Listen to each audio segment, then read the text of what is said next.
Hey guys, Lawrence from Laws of Physio, and we're going to use a shoulder pulley today. So if you've been recommended a shoulder pulley by your specialist or by your physio, it's used to increase range of motion in your shoulder.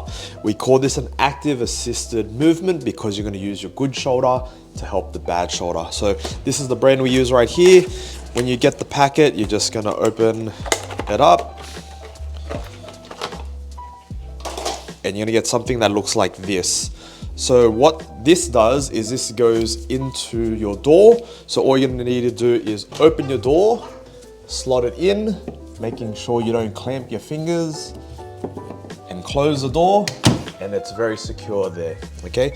So how we use this is we're going to use your good hand. Let's say my left hand is the injured hand. You're gonna use your good hand to help and pull down as you go and you stretch the injured one.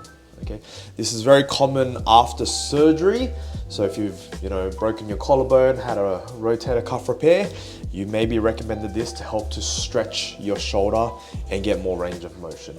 You can also go sideways as well,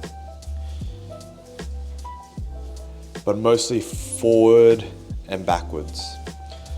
You'll get to a stage where you'll do this movement and not really feel the stretch anymore. So after you get to that, what you can do is you can get into a seated position.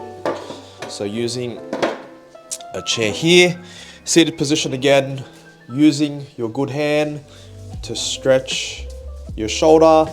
At the top position, hold it for about 3 seconds, and then using your injured shoulder, you're gonna pull down, and this will help to get the muscles activating.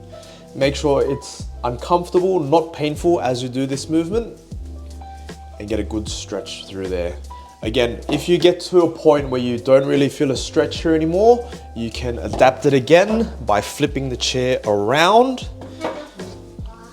And this time, you can really get a big stretch in this opposite range of motion. So it's a very safe exercise, very safe piece of equipment, because at any time if you feel like it's getting too sore, you use your good hand to control yourself back down. In terms of reps and sets, usually about 3 sets of 10 reps, holding it in this uncomfortable top stretched position for about 3 seconds, and you'll feel your shoulder start to loosen up.